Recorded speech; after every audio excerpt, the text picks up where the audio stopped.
मैसूर पाक बनाने की बहुत ही मज़ेदार, जालीदार, दानेदार रेसिपी। बहुत कम पैसों में ढेर सारी हमारे मैसूर पाक बनकर रेडी है। इंशाल्लाह आपको ज़रूर पसंद आएगी। फटाफट किचन में जाएं और बहुत ही मज़ेदार, टेस्टी, दानेदार मैसूर पाक बनाएं और अपनी फैमिली को खुश करें। बिस्मिल्लाहिर्रहमानिर्रहीम। हाफ के जी मैंने लिया है बेसन।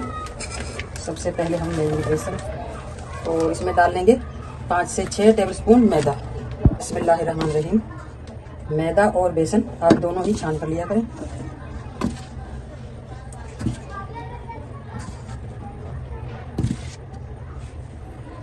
दोनों को पहले अच्छी तरह से करेंगे मिक्स। ये घी मैंने लिया है, आप जैसे घी भी ले सकते हैं। तकरीबन हाफ के जी घी है हमारा। पहले हाफ डालकर देखते हैं। स्पैचुला की मदद से हमने इस तरीके स्टाइल में मिक्स करना है इसे। घी हमारा कम है, इस तरह से हम डालते जाएंगे और मिक्स करते जाएंगे।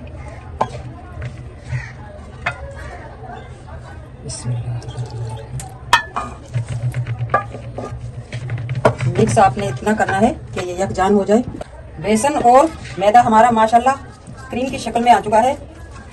थोड़ी सी मेहनत से हमारा मसला हो चुका है हल। और अब हम आते हैं चाशनी की तरफ। जैसे कि हाफ के जी हमारा बेसन है, 1 के जी हम लेंगे चीनी।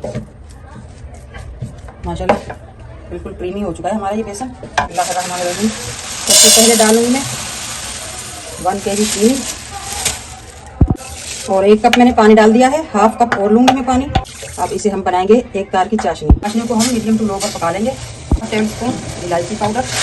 चाशनी हमारी माशाल्लाह पकने ही वाली है। और अब मैं डाल दूंगी 1 चुटकी ऑरेंज कलर।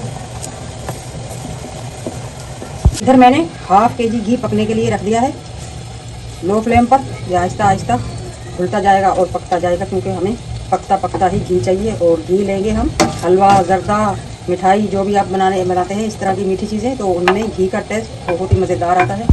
चाशनी देखते हैं, बगल से तो लग रही है चाशनी हमारी माशाल्लाह हो चुकी है रेडी। थोड़ा ठहर कर जाता है ये कतरा, तो होती है एक तार की चाशनी। तो देखिए, आप देख सकते हैं कतरा हमारा ठहर कर जाने लगा है, यानी कि चाशनी हमारी रेडी है माशाल्लाह। मैंने रख ली है बेसन की क्रीम और मैं डाल लूँगी इसमें चाशनी। आराम से हम इसे मिक्स करते जाएंगे। तो फ्लेम रखेंगे मीडियम टू लो, ताकि ये जल्दी से सख्त ना हो, आराम से हम पका सकें।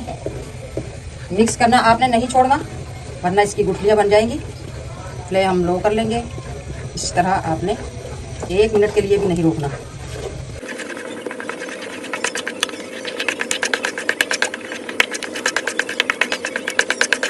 की क्वांटिटी में आपको दिखाऊं, ये चमचा जो मैंने डाला ये पकना शुरू हो चुका है। इसी तरह का हमें पकता हुआ घी चाहिए। और अब हम डालना शुरू करेंगे, घी डालना शुरू करेंगे हम पकता पकता। एंड तक ये घी डलता जाएगा। इसमें तकरीबन 15 से 20 मिनट हम लगाएंगे। फिर बनेगा हमारा ये मज़ेदार सा मैसूर पाक, बाजार जैसा, जैसे कि हम लेकर आते हैं। आपने इस वक्त 2 चूल्हे ऑन करके रखने हैं। घी भी हमने एंड तक पकता ही रखना है। और हमारा ये बेसन जो क्रीमी हो चुका है इसे भी हम पकता ही रखेंगे और मिक्स करते जाएंगे। फिर बनेगा हमारा ये जालीदार मैसूर पाक। फ्लेम दोनों में लो रहेगा। चमचा 1 मिनट के लिए भी नहीं रुकेगा। इस वक्त है इम्तिहान की घड़ियाँ एनर्जी दिखाने की कि आप कितनी एनर्जी के मालिक हैं। हम मिलाते रहेंगे और पकता पकता घी डालते रहेंगे। 15 से 20 मिनट इस प्रोसेस में लग सकते हैं। माशाल्लाह मिठाई हमारी रेडी होने वाली है। जो मैंने घी डाला था एब्जॉर्ब कर लिया है हमारी मिठाई ने। अब हम दोबारा से, यानी कि तीसरी चौथी बार पकता पकता घी डालेंगे इसमें। इस तरह का पकता पकता घी आपने डालना है और फौरन ही मिक्स करते रहना है। 1 से 2 बार इसी तरह और डालेंगे। उसके बाद हमारी मिठाई हो जाएगी रेडी इंशाअल्लाह ताला। 4 से 5 बार घी डाल चुकी हूँ। घर में चाहे हम जितना भी खर्चा कर लें बाजार से, फिर भी कई गुना सस्ती पड़ेगी मिठाई इंशाअल्लाह ताला। और इतनी सारी बनकर रेडी होगी, जितने भी लोग खाने वाले हों इंशाअल्लाह ताला 1-1.5 हफ्ते से पहले ये खत्म नहीं हो सकती। बहुत ही मज़ेदार और अपने हाथ की बनाई हुई चीज़ की खुशी होती है और इत्मीनान होता है कि हमने साफ़ सुथरे तरीके से बनाई हुई है जो भी चीज़ हम घर में बनाते हैं। जब हम घर में मैसूर पाक बनाते हैं तो हमारा होता है इम्तिहान चमचा चलाने का और घी डालने का, कि कितना बड़ा दिल है और कितना घी डाल सकते हैं। एक और निशानी बताऊं मैं आपको मैसूर पाक बनने की। ये हो चुका है रेडी, आप देख सकते हैं। चमचा मेरा बिल्कुल साफ हो चुका है दोनों तरफ से, यानी कि अगर इसने चमचा छोड़ दिया और कढ़ाई छोड़ दी तो मैसूर पाक हमारा हो चुका है रेडी। और थोड़ी सी भुनाई और कर लेंगे और एंड का जो हमारा घी रह गया था वो डाल लूंगी मैं। बिस्मिल्लाहिर्रहमानिर्रहीम। इम्तिहान की घड़ियां हो चुकी हैं खत्म। मैसूर पाक हमारा माशाल्लाह हो चुका है रेडी। मिक्स करेंगे और इसे उतार कर मोल्ड में डाल लेंगे।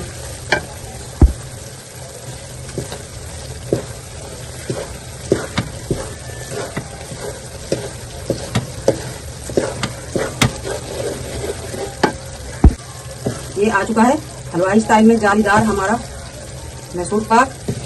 आपको नजर आ ही रहा होगा कितनी अच्छी जाली बनकर रेडी हुई है माशाल्लाह। अब चूल्हा कर देंगे बंद और निकालने का वक्त आ चुका है।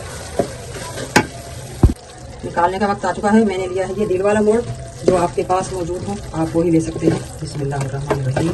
जल्दी जल्दी आपने ये प्रोसेस करना है वरना ये कढ़ाई में ही जमना शुरू हो जाएगा।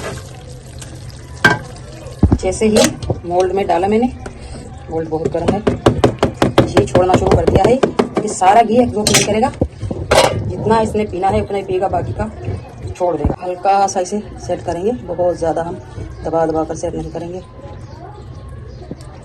बस अब हम इसे रख देंगे क्रिस्पी होने के लिए, कड़क होने के लिए, सूखने के लिए। मैसूर पाक को हमने रख दिया था माशाल्लाह, ये ड्राई हो चुका है। और ये हमने मोल्ड में जिसमें जमाया है मैसूर पाक, उसमें होता है एक छोटा सा छेद, उसमें से खुद ब खुद ऑटोमेटिक ऑयल सारा निकल जाता है। जैसे कि आपको कैमरे में नज़र आ रहा है, ये ऑयल, इजाफी ऑयल निकल चुका है। और जो मैसूर पाक ने जज्ब करना था वो हो चुका है, ये हो चुका है ड्राई। अब हम इसे काट लेंगे। बिस्मिल्लाहिर्रहमानिर्रहीम। मैसूर पाक हमारा हो चुका है बिल्कुल ड्राई माशाल्लाह, और इजाफी ऑयल भी इसमें से निकल चुका है। अब हम इसको निकालने की कोशिश करेंगे इस तरह से। बिस्मिल्लाहिर्रहमानिर्रहीम। इस तरह से हम हल्के से हाथ से पाएंगे। बिस्मिल्लाहिर्रहमानिर्रहीम। माशाल्लाह माशाल्लाह, बहुत ही मज़ेदार दानेदार फिनिशिंग देखें आप। हमारा ये मज़ेदार सा मैसूर पाक रेडी है। आप इसे इस तरह भी रख सकते हैं, काट कर भी रख सकते हैं। बिस्मिल्लाहिर्रहमानिर्रहीम। एक पीस और हमने रखा था, ये हम आपको काट कर दिखाते हैं कि अंदर से ये कितना दानेदार बना है। माशाल्लाह माशाल्लाह, आप देख सकते हैं ये अंदर से कितना दानेदार बना है। मैसूर पाक बाज़ार से कई गुना बेहतरीन, जायकेदार, टेस्टी और बहुत सस्ते में हमारा मज़ेदार मैसूर पाक बनकर रेडी है।